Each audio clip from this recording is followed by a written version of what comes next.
So I think it's good we start with Surah Al-Fatiha. Bismillah ar-Rahman ar-Rahim, alhamdulillah rabbil alameen, ar-Rahman ar-Rahim, maliki yawm al-din, iyaka na'budu wa iyaka nasta'een. احنا الصراط المستقيم صراط الذين أنعمت عليهم غير المغضوب عليهم ولا الضالين صدق الله العلي العظيم. أعوذ بالله السميع العليم من الشيطان الرجيم. بسم الله الرحمن الرحيم. الحمد لله رب العالمين وصلى الله على سيدنا محمد وعلى آل بيته الطيبين الطاهرين ولعن الله على أعدائهم أجمعين من الأولين والآخرين آمين يا رب العالمين. ما بعد. Peace be upon you, O son of the messenger of God. Peace be upon you, O son of the master of the successors. We bear witness that you are the trustee of God and the son of his trustee. You lived a blessed life, departed praiseworthy, and died a martyr, deprived and wronged. And we bear witness that God will fulfill what he promised you, and will destroy those who abandoned you, and punish those who killed you. And we bear witness that you fulfilled the covenant of God, and strove in his way until certainty came to you. So may God's mercy be away from those who killed you and wronged you, and may God's mercy be away from the people that heard of this and were pleased with it. O God, we make you our witness that we are friends to those who befriend you, and enemies to those who are hostile toward you. May our fathers and our mothers be sacrificed for you, O son of the messenger of God. Assalamu alaikum wa rahmatullahi wa barakatuh. So this is the 12th in our series of sessions for the nights of Ashura, and now continuing in these blessed nights of Arbaeen on the subject of Tabyeen, or clarification. This is the second part of the second series on Tabyeen, and we'll be continuing this series during the remaining nights of Arbaeen, God willing. As with all of our other series and sessions, such as those on patience, the lantern of the path, or the art of supplication, it is strongly recommended that anyone consuming this, at the very least, review the previous session or sessions prior to consuming this one. This is because of the nature of the discussion, and the manner of discourse really does require that each part build upon the ones that came before.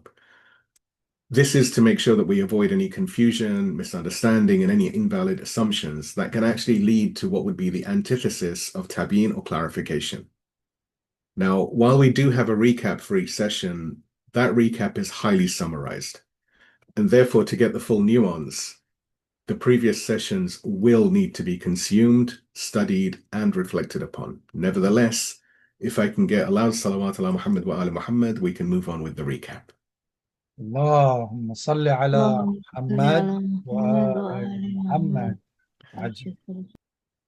So in our previous session, we crossed the threshold into the second half of this journey, moving from the foundations, principles, and dangers of Tabyeen, or clarification, into the realm of responsibility and embodiment. We turned our attention to one of the most sacred yet often misused stations in the Islamic tradition, the pulpit, or the minbar. We began by exploring what it truly means to speak from the minbar. It is not merely a platform of wood or stone, nor a matter of eloquence or theatrics. To ascend the platform is to carry a divine amana, a trust inherited from the Prophet, peace and blessings be upon him and his family, from the likes of Imam Ali, from Sayyid Zainab, from Sayyid Fatima al-Zahra, from the changed speech of Imam Sajjad. It is to speak on behalf of truth, to clarify what others distort, and to guide hearts back towards God. But as we saw, not all who climb the pulpit are its rightful heirs. We witnessed how the pulpit can become a stage where performance replaces sincerity and religion becomes spectacle. The prophetic minbar becomes what we call minbar as-su', an evil pulpit, when its bearer seeks applause over accountability, status over service, or self over sincerity. We reviewed the Quranic verses and hadith that issue stern warnings to those who conceal the truth after knowing it, to those who speak without knowledge, and to those who exploit religious symbols for worldly gain. These are not mere missteps. They are what we call khiyana, betrayals of the trust, and their consequences are spiritual ruin in this world and the next. We explored how scholars, teachers, speakers, and influencers must not only know but live the truth, that piety, humility, and courage are the conditions for valid tabyeen, that eloquence alone is not enough, and that memorization without realization is a veil, not light. We looked at the devastating effects of false speech, and even worse, silent complicity. When a speaker fails to clarify what is necessary out of a fear of reputation or cowardice, they share in the crime of distortion. For in the eyes of God, to remain silent when truth demands speech, this is not wisdom. This is khiyana. This is betrayal. Yet the burden does not lie with the speaker alone. We examined how the audience too bears a responsibility, that the Ummah must learn to question respectfully, to verify sincerely, and to reject blind obedience. The Quran rebukes those who followed misguided leaders and later tried to blame them. The Imams have taught us, look at what is said, not who is saying it. And so we established the criteria for discerning true scholars from pretenders. Not through robes or titles, but through evidence, humility, courage, and alignment with the Quran and the teachings of Ahlul Bayt. Peace and blessings be upon them all. We then studied the model of correction, how to confront falsehood, not with aggression or ego, but with wisdom, hikmah, compassion, rahmah, and structured response. Using the framework of Imam Khamenei's methodology of Jihad al-Tabyeen, we saw how clarification can dismantle confusing thought through historical grounding, jurisprudential authority, spiritual resonance, and strategic empowerment of the community. We concluded by turning once more to the pulpit, not as an artifact of history, but as a battlefield of the present. The mimbar today stands either as a source of awakening or a source of misguidance. And we, as listeners, speakers, and inheritors of this faith, must decide, will we protect its sanctity, or will we allow it to be desecrated? Will we be among those who clarify or among those who conceal? With that weighty question, we ended the session with a supplication eulogy, a cry from the depths of our souls to God, to Sayyid Zainab, to Imam Sajjad, and to Imam al-Hujjah, may our souls be his ransom, begging that the pulpit of truth be restored, and that we not be counted among the silent. And now we ask another painful and urgent question. When knowledge is not enough, what remains? In this session, we explore the difference between possessing knowledge and being transformed by it. We examine the soul of the scholar, the heart of the preacher, and the reality of the believer who knows the truth, yet lives in contradiction to it. For if the pulpit is a trust and the tongue is a vessel, then the heart is the wellspring. And if the heart is corrupted, then even truth can become a tool of falsehood. Let us now turn to that inner battle. Please give me a salawat and we move on to the main session. اللهم صل على محمد وآل محمد. When clarification has occurred, but change has not. So, what happens when the truth has been clarified, the signs explained, and the verses echoed from every pulpit, but the soul remains unmoved? What happens when the reciter has memorized the Quran, the scholar quotes the traditions, and the speaker references the Imams, yet neither tears fall nor actions follow? This is not the ignorance of the unexposed. It is not the misguidance of the distant. It is the rot that grows within. It is the crisis of one who knows, but is not transformed. God warns of this spiritual hypocrisy, a state in which divine knowledge is separated from divine sincerity. In Surah Al-Jum'ah, the chapter of Friday, 62nd chapter of the Quran, verse 5. And this is interestingly a chapter the Muslims recite every single Friday in the Friday prayer. Allah subhanahu wa ta'ala, he says, the example of those who were entrusted with the Torah, but then failed to uphold it, is that of a donkey carrying books. This verse is not confined to a bygone people. It is a warning to every community whose scholars carry scripture on their tongues, but not in their hearts. It is a parable for every congregation that is impressed by eloquence, yet blind to the absence of sincerity.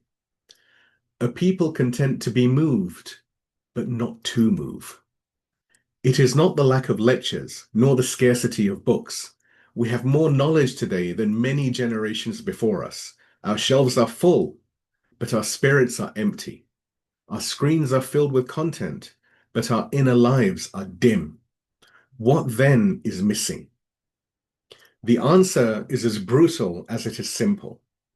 The heart is not in submission. The soul has not surrendered. The message has reached the ears, but it has not pierced the ego. Imam al-Sadiq, peace and blessings be upon him, has said, when a scholar does not act upon his knowledge, his words slip off the hearts like rain slips off a stone. And like all of the hadith and Quran and everything that I cite within these sessions, all of the detailed citations and explanations are in the write-up, which I encourage everyone to take a look at. Knowledge without sincerity is not light. It is weight. It burdens the speaker. It drags the soul downward. It becomes a means of self-deception. And when such people rise to lead, when such knowledge is rewarded with praise, position, and platform, then the entire ummah begins to suffer from a type of religious fatigue. A fatigue born not from overexposure to truth, but from watching it recited by those who no longer feel its fire. In such an atmosphere, even the sincere become disheartened. The young begin to equate religiosity with performance. The oppressed lose trust in the scholars. The enemies of God rejoice because the guardians of religion have become predictable, safe, and silent. But this is not the path of Quran, nor is this the inheritance of Karbala. To be the people of Wilayah is to live in a state of alertness, where every ayah, every hadith, and every invocation is not a performance, but a piercing. The pulpit is not a platform, it is a burden, a trust, a place from which the soul of truth must be clarified with trembling and truthfulness. And so the question remains, if clarification has occurred, why has change not followed? And the answer, as we shall now see, lies not in the absence of speech, but in the betrayal of sincerity. Let's have a salawat and then we move on to the parable of the betrayer, knowledge without surrender. اللهم صل على محمد وآل محمد. So there is a figure in the Quran who stands as a divine warning to every scholar, every preacher, every speaker, every bearer of knowledge, and every community that celebrates them. He was a man of deep learning. He had access to the divine signs. He had knowledge of something we call Ism A'azam, God's greatest name. Whenever he raised his hands in supplication, his prayers were always answered, and yet he turned. His name was Bal'am ibn Ba'ura. God describes his descent in the most searing of images, and this is from Quran, Surah Al-A'raf, the chapter of the heights, 7th chapter of the Quran, verses 175 to 176. Allah subhanahu wa ta'ala, he says, relate to them an account of him to whom we gave our signs, but he cast them off. Thereupon Satan pursued him, and he became one of the perverse. Had we wished, we would have surely raised him by their means, but he clung to the earth and followed his base desires. So his parable, and this is important, so his parable is that of a dog. If you make for it, if you go for it, it sticks out its tongue, it lolls its tongue. And if you leave it alone, it lolls out its tongue. Such is the parable of the people who deny our signs. So recount these narratives so that they may reflect. Imam al-Sadiq explained further and this is from Tafsir al-Qummi. Again, the references, citations are all in the write-up. Imam al-Sadiq tells us, yani Bal'am, he knew the greatest name of God, and he would supplicate with it and be answered. But he inclined towards Pharaoh. When he did so, God stripped him of what he had been given. Therefore, God narrated his story in the Quran as a lesson for us. This parable is not ancient history. It is an ever-present danger that haunts those who claim sacred knowledge, but lack sacred sincerity. The signs were real, the knowledge was true, but the heart clung to power. The soul bowed to the world, and in that betrayal, Satan claimed his prey. Bal'am did not misquote the verses. He did not distort the theology. He simply chose his comfort over conviction. And in doing so, he severed himself from the light. Today, how many like him sit comfortably upon the pulpits, reciting verses about sacrifice while avoiding every cost themselves? How many scholars once roared with courage, but now whisper with caution? How many speakers justify silence in the face of oppression, not because they are unaware, but because they are too aware of what truth will cost them? Again, Imam al-Sadiq says, when you see a scholar who loves the world, be suspicious of him regarding your religion. For whoever loves something guards what he loves. Also, Imam al-Sadiq again, whoever seeks knowledge to boast before the scholars or to argue with the ignorant or to turn people's faces towards him, let him prepare his seat in the fire. This betrayal is not just personal, it is societal. For when a community elevates a man who knows the truth but refuses to stand with it, they too inherit his fate. They learn to respect fluency without substance, charisma without courage, and scholarship without sincerity. And so the Quran speaks not only of the betrayer, but of the people who followed him. Verse number 176 of Surah Al-A'raf, chapter of the heights, 7th chapter of the Quran, the verse we cited just a little while ago. Allah subhanahu wa ta'ala said, that is the likeness of a people who denied our signs. This is how betrayal spreads, not only from the pulpit, but into the hearts of those who tolerate it. This is how the truth becomes hollow. This is how Karbala repeats itself, not with swords at first, but with silence. Please give me a salawat and let us look at the idea of carrying books without bearing the weight. اللهم صل على محمد وآل محمد محمد وعجل وعجل. So the Quran does not only warn the individual, it warns the community. The disease of knowledge without transformation is not confined to a single heart. It is contagious. When left unchecked, it reshapes the culture of the ummah. It redefines what is admired, what is tolerated, and what is excused. God presents a piercing image. This is from Surah Jum'ah, the chapter of Friday, 62nd chapter of the Quran, verse number 5. Allah subhanahu wa ta'ala, he says, the example of those who were entrusted with the Torah, but then failed to uphold it, is that of a donkey carrying books. It is not a matter of possession, but of transformation. The donkey does not know what it carries. The burden is sacred, but to the donkey, it's only weight. And so too are we warned.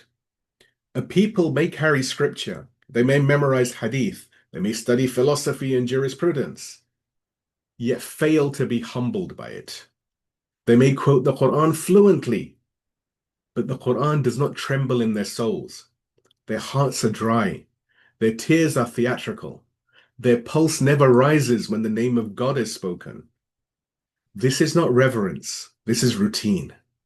Imam Ali, peace and blessings be upon him, has said, how many are there who recite the Quran while the Quran curses them?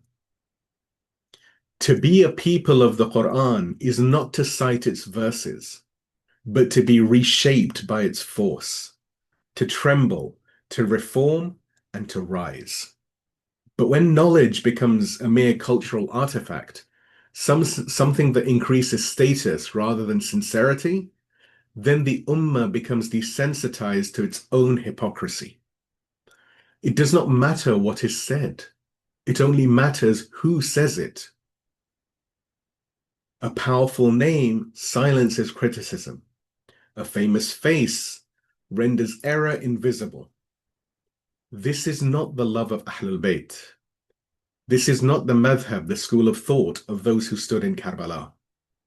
This is how generations before us were led astray, not by ignorance alone, but by learned men who served the tyrants, men who wore turbans but kissed the hand of Yazid, men who taught religion while emptying it of resistance. The people did not rise against them. They applauded them. They excused them. They deferred to their credentials. And so they too became donkeys, carrying the book, but not bearing its weight. Imam al-Sajjad has lamented this disease when he said, "When you see a scholar who loves this world, then doubt him in matters of your religion, for whoever loves something protects it." To protect our faith is to question our role in this sickness. Who are we applauding? Who do we platform? Whose words do we share and why? And more importantly, what are we doing with the knowledge we ourselves possess? Yet even today, in our own communities, not centuries ago, not in the distant lands, but amongst us, these warnings continue to echo with painful clarity. We have seen situations where individuals deemed pious and learned, who ascend the pulpit, quote the Maraja, and are followed by large audiences across the Shia diaspora, have acted not with divine certainty, but with worldly hesitation. During times of trial when clarity was most needed, they faltered. There were cases, for example, during the recent global health crisis, where the legal rulings of our Maraja were very clear. The dead must be given their final rites, ghusl, kafan, and burial. The washing, the shrouding, and the burial, all with due dignity, using PPE or protective means as and when necessary. But some entrusted with this duty buried such believers without the ghusl, without the kafan, wrapping their bodies in hospital packaging, citing fears or excuses. They did not consult. They did not inform. They simply acted, and in doing so, denied the deceased their final right of return to God. When challenged, they doubled down, dismissing the concerns of the sincere, refusing to apologize, even mocking the faithful from the pulpit. Only when confronted directly with the rulings of the Maraja they claim to represent did they relent. And even then, with reluctance, but without repentance. These are not simple mistakes. These are fundamental breaches of trust. The pulpit is not a private platform. It is a divine trust on behalf of the people. In other cases, religious centers, seen by many elderly and vulnerable believers as lifelines during times of despair, were closed to those unable to or unwilling to take medical intervention. No accommodation, no conversation, no compassion. Letters of concern were sent, not to provoke, but to understand, and were met not with reply, but with mockery from the pulpit itself. And yet, such individuals continue to be celebrated. They are applauded for their scholarship. They are still invited to speak. The more the faithful forget, the more the cycle repeats. Worse still are the hidden abuses, the ones shrouded in false piety and soft-spoken charm. Cases where men who appear righteous quote scripture fluently and present themselves as defenders of Islam are, behind closed doors, exploiters of the sacred trust they claim to protect. There are known instances where such individuals, under the guise of spiritual guidance, preyed upon young women during spiritual journeys, manipulating their trust, harming their dignity, and marking their lives with trauma that they may never fully recover from. In some cases, their rejection of these advances led to attempts to destroy their reputations, pushing some victims to the brink of despair and even suicide. There are also those who commercialize ziyarah, presenting it as a selfless service while withholding deposits when plans fall through, keeping money that does not belong to them, only returning it under pressure and with secrecy.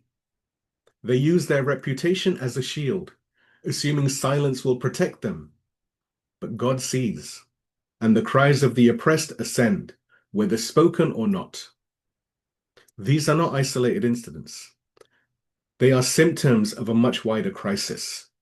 The disconnect between knowledge and taqwa, between position and principle, between the sacred role and its lived reality.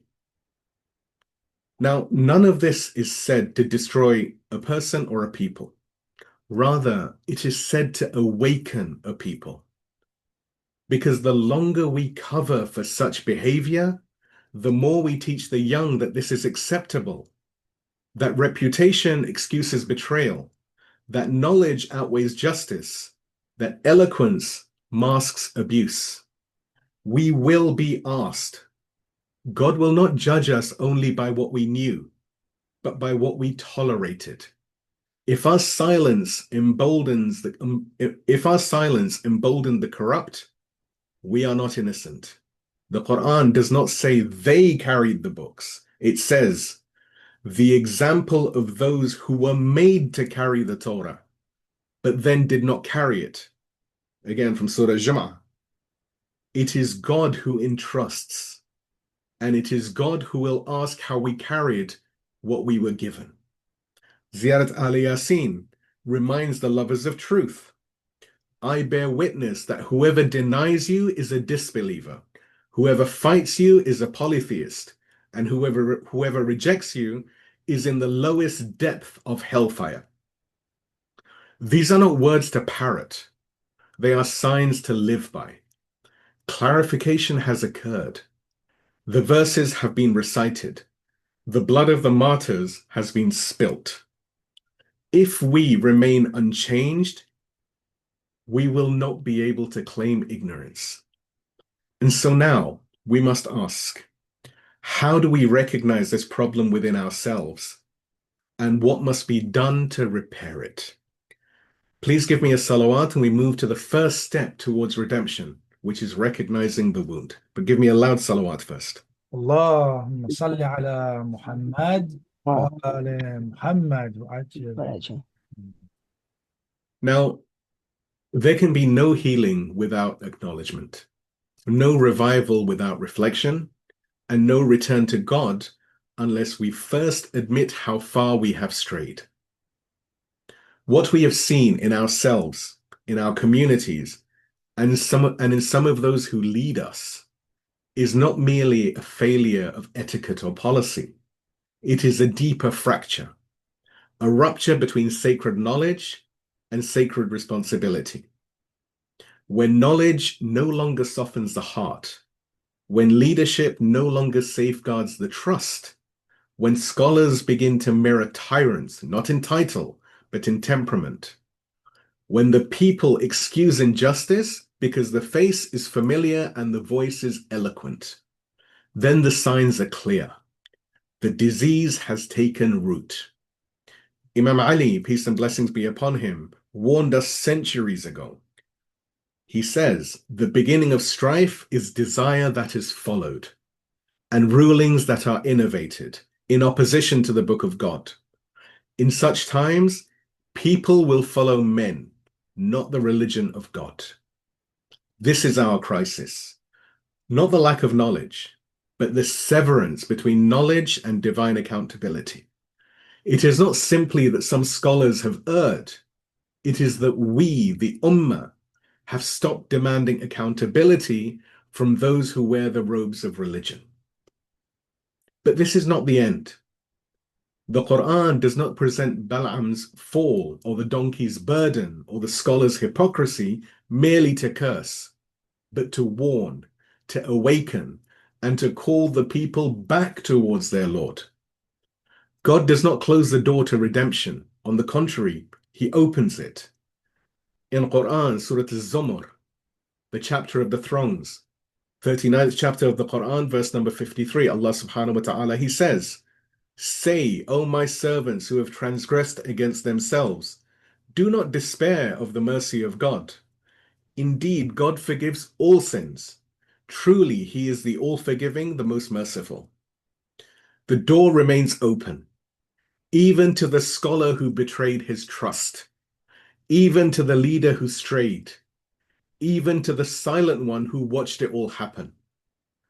But that door can only be entered with sincerity. So let us begin together to walk the path of return. In the coming sections, we will present practical, actionable remedies for both the scholar who has lost his compass and the congregation who wishes to reclaim the dignity of their religion. The steps may be difficult, but the destination is light. As Ziyarat Arbaeen teaches us, he, Imam Hussein, shed his blood for you, for God, to rescue God's servants from ignorance and the confusion of misguidance. We too must bleed, not with swords, but with honesty, with humility, and with resolve, to rescue ourselves and our communities from the ignorance we have enabled. The time has come to clarify once more, not with words alone, but with action. So let us now look at the remedy for the scholar, realigning knowledge with God's trust. Not every scholar who goes astray is evil. Many are afraid. Some are confused. Others were simply never taught that the mimbar is not a reward for eloquence, but a burden of accountability before God. And yet, excuses cannot shield the soul from judgment. Imam Ali says, "Know that you are slaves of death, dwellers of annihilation. You are being exchanged from existence to non-existence, from health to illness, from affluence to poverty, from youth to old age, and from life to death. Beware, none of you will remain." If this is true for the ordinary man, then what of the one who ascends the pulpit in the name of the Prophet? The remedy for the scholar begins with 5 foundations, each one simple in speech, but heavy in action. So the first one is return to God with full honesty. Before any reform, there must be a form of ijtihad of the soul, a personal reckoning in the silence of the night. The scholar must stand before God and ask, have I delivered the message as it was given, or have I edited the truth to preserve my comfort? There is no pulpit here, no followers, no applause, only tears and truth. Second, rectify the wrongs, no matter how late. If errors have been made, and they have, then the first step is not justification, it is correction. If someone was buried without ghusl, acknowledge it. If someone was barred from a masjid unjustly, address it. If harm was done through the misuse of power, apologize publicly. Imam Ali says, he reminds us, beware, sins are like unruly horses on whom their riders have been mounted and their reins have been let loose. So they are carrying their riders and running with them, plunging them into hell. Surely the riders will be thrown off, and the burden of their sins will be cast on their backs. To repair is not humiliation.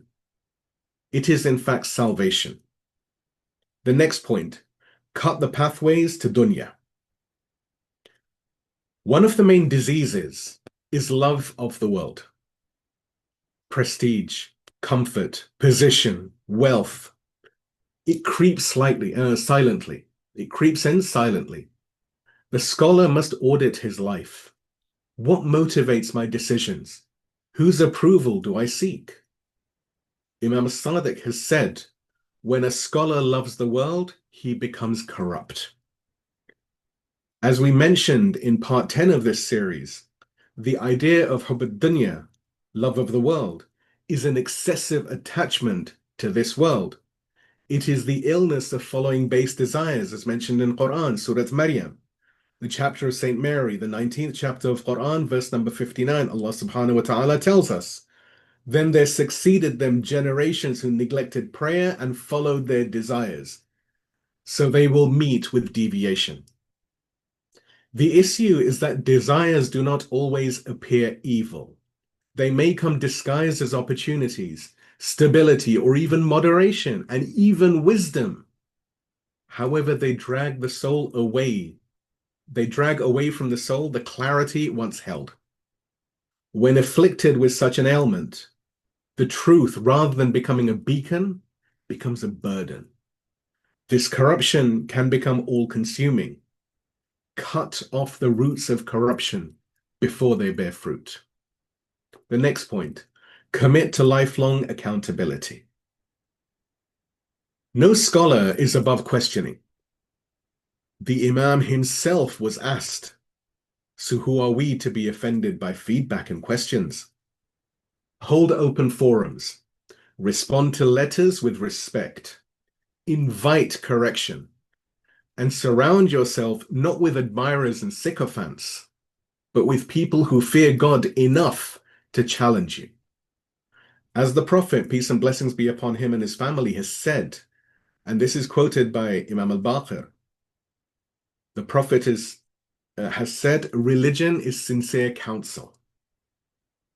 And this is also echoed by Imam Ali in Nahj al-Balagha, where he says, there is no good in a religion in which there is no sincere counsel. Let the people advise you, not flatter you. Next, teach the people to think, not just obey. The scholar is not a master. He is a guide. His job is not to be followed blindly, but to awaken the intellect and the conscience of the people. Ziyar Jami'ah reminds us, whoever obeys you has obeyed God, and whoever disobeys you has disobeyed God. Whoever loves you has loved God. This is the level of the infallible, of the ma'sumin. The rest of us must earn that trust, not demand it. Next, let the scholar weep before the people must. If the scholar reforms, if he acknowledges his faults and rebuilds trust through taqwa and truth, then the community will heal. If he does not, then God will raise others in his place. And this is a Quranic promise. As the Quran says in Surah Muhammad, the chapter of Prophet Muhammad, 47th chapter of the Quran, verse number 38, Allah subhanahu wa ta'ala, he says, and if you turn away, he will replace you with another people, and they will not be like you.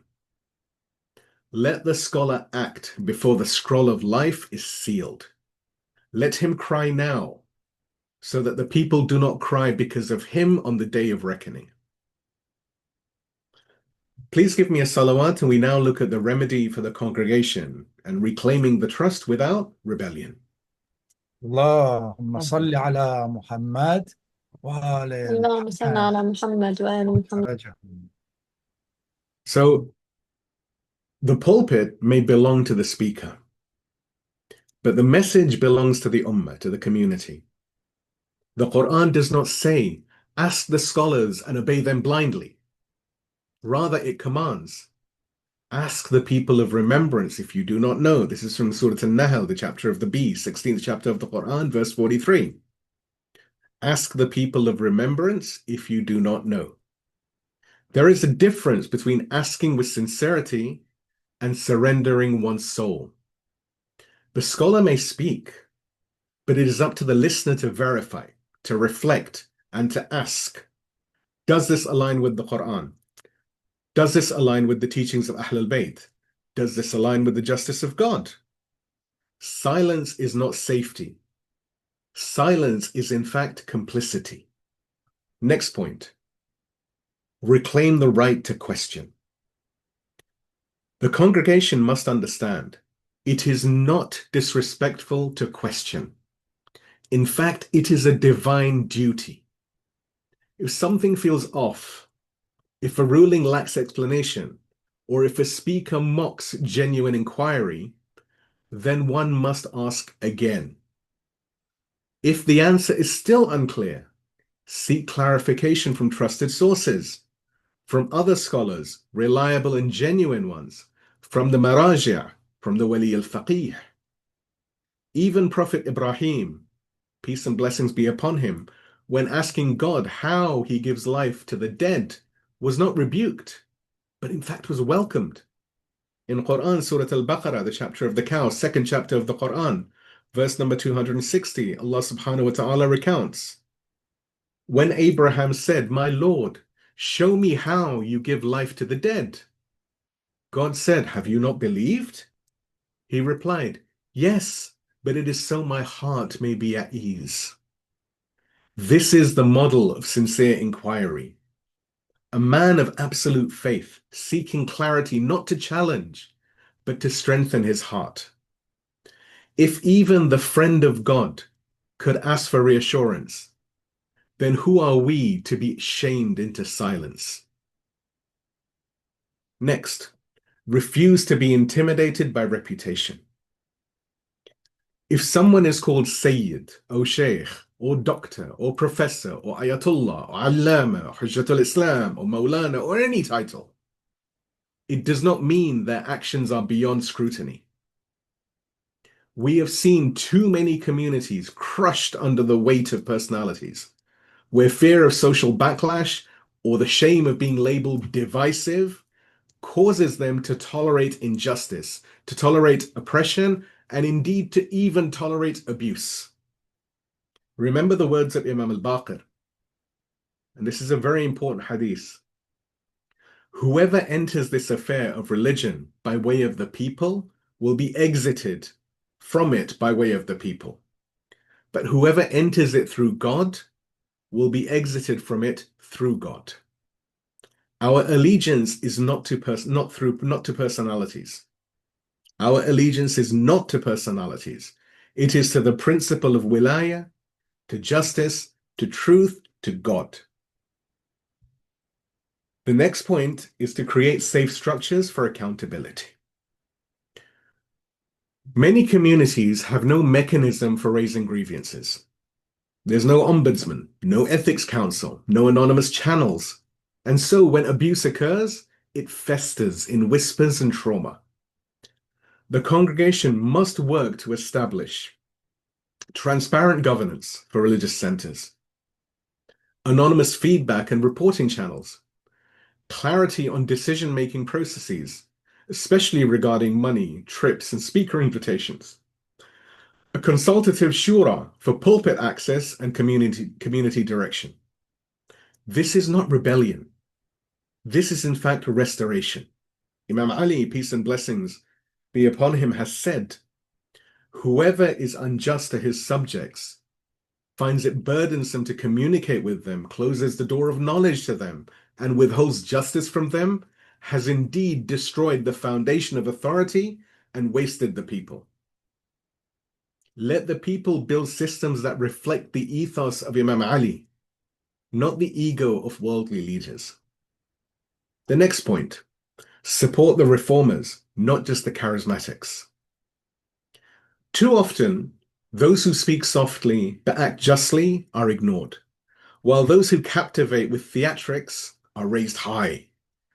If someone works tirelessly to improve the community, even if they lack charisma, then support them. If someone speaks truth to power, even if they are quiet and unknown, then protect them. And if someone has hurt the people, even if they recite poetry beautifully and bring in countless donations, then their role must be reviewed. The Quran warns, These are very important warnings. The Quran warns in Surah Baqarah, second chapter of the Quran, the chapter of the cow, verse 204. Allah subhanahu wa ta'ala, He says, among people is one whose speech impresses you in worldly life, and he calls God to witness what is in his heart. Yet he is the fiercest of adversaries. Let's also not forget that God says clearly in Quran, in Surah Al-Munafiqun, the chapter of the hypocrites, 63rd chapter of the Quran, verse number 4. Allah subhanahu wa ta'ala, He says, when you see them, their bodies impress you, and if they speak, you listen to their speech. Yet they are like dry logs set reclining against a wall. They suppose every cry is directed against them. They are the enemy, so beware of them. May God destroy them. Where do they stray? Beauty of speech is not proof of beauty of heart. The next point, hold the pulpit, hold the minbar sacred, not entertaining. Many masajids, many masjids have become performance halls. Laughs are prized. Depth is mocked. Emotion is manipulated. The congregation must raise its standards, demand that the pulpit serve the mission of Imam Hussein, not the ego of the speaker. If someone consistently preaches myths, neglects Quranic verses, or avoids difficult truths, then it is the duty of the believers to write, speak, and seek change. Ziyad Ashura reminds us, O God, make my life the life of Muhammad and the family of Muhammad, and my death the death of Muhammad and the family of Muhammad. Let our centers of life and death, our manabir, our pulpits, our gathering places, reflect this dua. We do not call for division. We do not call for division. We call for clarification, for the Tabyeen of the Ummah to rise from within, both scholar and servant, speaker and listener, hand in hand. If we do not do this work, we betray our very future. Please give me a salawat, and we look at the idea of the inner revival, restoring taqwa and tawakkul in scholar and congregation alike. اللهم صل على محمد وآل محمد وعجل فرجهم. So behind every distortion in religion, whether by scholar or congregation, lies a spiritual fracture. It is not always ignorance. Often it is fear or attachment or a desperate clinging to the dunya disguised as piety. The root of all misguidance is not merely misjudgment.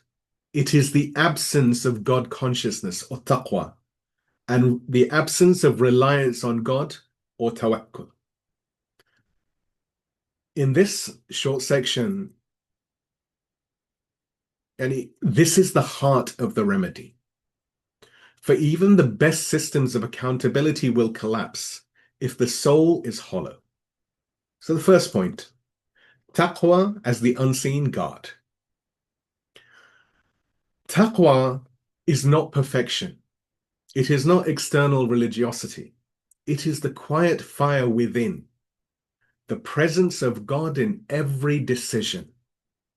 Imam Ali, peace and blessings be upon him, described it as, taqwa is fearing, like a reverential fear, is fearing the majestic, acting upon the revelation, contentment with little, and preparing for the day of departure. Neither scholar nor layman can function properly without it. Without taqwa, knowledge becomes a tool of ego, and obedience becomes blind. If we desire reformation, we must first revive taqwa, God awareness, God consciousness in our homes, in our gatherings, and in our hearts. Second point, tawakkul, trusting the path of God even when it is costly. Many betray the truth, not because they're evil, but because they fear the consequences of speaking it. A loss of followers, social backlash, a loss of institutional funding, even threats to life. But tawakkul is the antidote. It is the refusal to compromise because you trust that what is with God is better than what is lost in the world. In Quran, Surah Al-Talaq, the chapter of the divorce, 65th chapter of the Quran, verse number 3, Allah subhanahu wa ta'ala teaches us, whoever places their trust in God, He is sufficient for them. The scholar must speak, even if it costs him his platform. The congregant must question, even if it costs him his popularity. Tawakkul begins where comfort ends. The next point, reintroducing sincerity as the core metric. So we live in a time where numbers have replaced truth. Popularity has replaced piety. Presentation has replaced substance. And yet the Quran reminds us in Surah Al-Hujurat, the chapter of the chambers, 49th chapter of the Quran, verse number 13, Allah subhanahu wa ta'ala teaches us, surely the most honored of you before God is the most God-aware or God-conscious of you. We must stop rewarding charisma and start recognizing sincerity. We must return to judging our leaders and ourselves by the standard of God's approval, not the applause of the crowd. Imam al-Sadiq has warned, beware of being deceived by a man who shows outward humility, excessive prayer and fasting, until you see how he restrains himself from the forbidden. The next point, reconnecting to dua and ziyarah as a means of spiritual refinement. True change is born in the night, not in meetings or lectures, but in whispered pleas to God. Let the scholar and the congregant alike return to the du'as of Ahlul Bayt. Du'as such as Du'a Abu Hamza, the cry of the broken. Du'a Kumail, the sword of guilt sharpened with hope. Ziyarat Ashura, the anthem of principled rejection and unwavering love. In Du'a Abu Hamza, we are taught, O God, make my heart intoxicated with your love, my tongue fluent in your remembrance, and my limbs occupied in your obedience. Imagine if every community chose just one dua to recite together every week, not merely as a ritual, but as a moment of shared reflection and understanding, not just in Arabic, but in a language the hearts can grasp. Let the words penetrate, let them cleanse, let them awaken.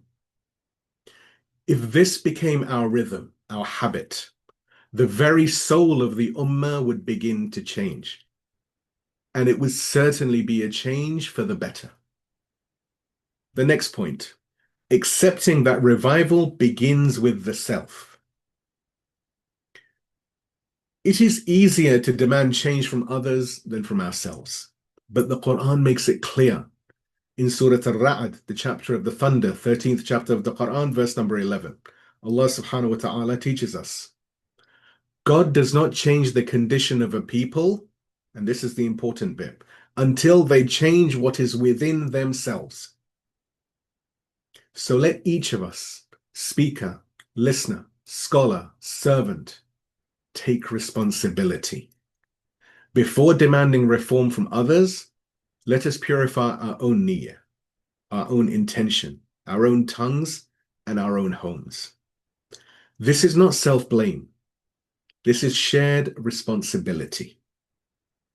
Please give me a salawat and we move to a final word, the pulpit, the people, and the promise of redemption. Allahumma salli ala Muhammad wa ali Muhammad wa ajil farajah. The mimbar was never meant to be a throne. It was never meant to be a spotlight, nor the means of income, nor a vehicle for fame. It was carved from the tears of Sayyidah Fatima al-Zahra. It was raised on the blood of Imam Hussein. To ascend it is to carry a trust, one that will be asked about before God. But this is not a message of despair. It is a message of return. We do not call for scandal. We do not call for rebellion. We call for tabyeen, for clarification, for truth to emerge from within, and for reform to rise from these very souls who had once faltered. Even the worst of misguidance can be overturned by a single moment of sincerity. First of all, to the speaker who has fallen short. And I'm now speaking to those speakers who feel they have fallen short. If you hear this and you feel exposed, do not harden your heart. You are not beyond redemption.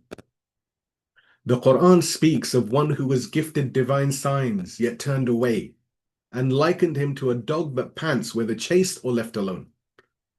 Surah Al-A'raf, the chapter of the heights, 7th chapter of the Quran, verses 175 to 176. Allah subhanahu wa ta'ala says, relate to them an account of him to whom we gave our signs, but he cast them off. Thereupon Satan pursued him, and he became one of the perverse. Had we wished, we would have surely raised him by their means, but he clung to the earth and followed his base desires. So his parable is that of a dog. If you make for it, it lolls out its tongue. And if you let it alone, it lolls out its tongue. Such is the parable of the people who deny our signs. So recount these narratives so that they may reflect. But he is not beyond return, and neither are you. You can rise. You can apologize. You can seek forgiveness from the people and above all from God. You can reform.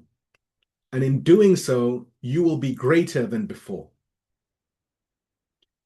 Did not Hur ibn Yazid al-Riyahi, the commander who blocked the path of Imam Hussein, find his way back? In the Maqtal of Imam Hussein, Hur is quoted as saying, I was the first to stand against you, and now I desire to be the first to be martyred before you. And Imam Hussein embraced him. Now to the congregation that feels powerless. You are not weak. Your voice, your dua, your sincerity, it matters. You have the right, indeed you have the obligation to ask, to learn, to clarify, to seek justice. You are not here to clap and nod. You are here to uphold the legacy of Karbala. Said Zainab, peace and blessings be upon her, was not an orator trained in rhetoric. She was a believer filled with pain and clarity, and she shook the throne of Yazid. Let your presence, your refusal to be silent, your commitment to sincerity, let this be your tabyeen. And finally, to us all, the awaited is watching. Imam al-Mahdi, may our souls be his ransom and may God hasten his return, is not absent because we lack scholars, but rather because we lack truthfulness. The world is not deprived of lectures. It is deprived of trustworthy hearts. The Quran warns us, Surah Al-Baqarah, chapter of the cow, 2nd chapter of the Quran, verse 140. Allah subhanahu wa ta'ala, he says, and who is more unjust than one who conceals a testimony they have from God? To remain silent when the truth is known is to wound the mission of our beloved Imam al-Hujjah. May our souls be his ransom. Let us truly prepare for him, not just with slogans, but with courage, with ethics, with accountability, and with hearts cleansed of fear and filled with love. And now let us look at the beauty of redemption. What is broken can be rebuilt. What was buried between years of ritual and routine can be unearthed with sincerity, with dua and action. The mimbar can once again become a minara of guidance. The community can once again become the extension of Karbala. The speaker, the scholar, can once again be a servant. and the congregation can once again be a force for truth. Let us meet our Imam, not as people confused and divided, but as a clarified ummah, whose hearts are upright and whose tongues are truthful. And let it be known, every drop of blood spilt on Ashura, every tear shed in Arbaeen, every line recited in Ziyarah, they were all calls to clarity. They were all calls to Tabyeen. Please give me a loud salawat and we move to the conclusion. اللهم صل على محمد وآل محمد وعجل. So clarifying for the sake of God. In a world flooded with voices, with platforms and personalities, we must return to the foundational truth. It is not knowledge alone that saves. It is sincerity, courage, and action. When clarification, tabyeen, is made, and yet the speaker persists in error, or the listener clings to passivity, the fault lies no longer in ignorance, but in the very soul. And yet this ummah is not lost, not while there is still breath to seek forgiveness, not while there are still hearts that tremble when they remember Karbala, not while the pulpit can still be reclaimed and the congregation can still rise with insight. The time has come for a new culture of accountability, not one rooted in anger or scandal, but in love for the truth and hope in reform. The mimbar belongs not to the loudest, but to the most God-conscious. And the path to the Imam is not lit by slogans, but by sincere hearts willing to be clarified, and indeed willing to clarify others. In the next session of this series, we will turn our gaze to the generation standing on the threshold of leadership, a generation hungry for meaning, drowning in contradiction, and yet full of potential. If the youth are not clarified, they will become either weapons in the hands of falsehood or victims of its betrayal. The question now is, who will guide them and who will stand between them and the edge? Please give me a loud salawat and we move to the supplication eulogy, which this evening is called The Cry Beneath the Pulpit. اللهم صل اللهم على صل على محمد وآل محمد محمد وعجل وآل فرجهم. محمد وعجل. In his name, the Lord of the martyrs and the truthful. O God, we are the people of Kufa, not by tongue, but by silence, not by sword, but by negligence, not by betrayal in the open, but by betrayal through inaction. We saw the distortion of the truth. We heard the twisting of your book. We witnessed the pulpit became a pedestal.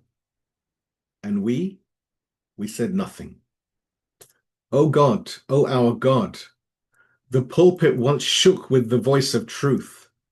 It was the echo of Ali. It was the thunder of Zainab. It was the stand of Sajjad. But now it is soft with cowardice, heavy with fear, decorated with titles and salaries and microphones and lights, yet stripped of sincerity. Forgive us. Forgive us for watching righteous men turned away from the mosque. Forgive us for letting superstition replace the sunnah. Forgive us for closing our eyes when the corpse was buried without ghusl. And no one cried, and no one questioned, and no one trembled at the throne. O our Lord, you said in your book, and stop them, for they shall be questioned. Will you not ask us why then did we not speak? Why we allowed the trust to be broken? Why we let men climb the pulpit whose souls had no weight? O our Sayyida Zainab, did you not say to the people of Kufa, are you weeping now? May your tears never cease. Today, we too weep, but not for tragedy alone. We weep because we are part of the betrayal. We weep because we saw wrong and left it uncorrected. We weep because we feared the scholar more than God. Ya Sahib al-Zaman, O hidden one, O our Mahdi, we know you are watching. We know your heart bleeds every time the pulpit is misused. We know you remember your grandfather as the head of Hussein was raised on a spear, and yet we remain quiet as the truth is trampled under polished shoes. We are ashamed. My God, I have wronged my soul by how I've looked after it. Woe to it if you did not forgive it. Woe to it if you do not forgive it. Cleanse our souls. Cleanse our pulpits. Cleanse our teachers and our students and our gatherings. Do not leave us to ourselves. We call upon you with broken voices. We plead with you in the name of Zainab in Kufa, in the name of Sajjad in chains, in the name of Hussein in Karbala, and by the broken arms of Abbas. Surely I shall lament you morning and evening, and I shall weep for you in place of tears' blood. O Imam of our time, return. But do not return to find us as enemies.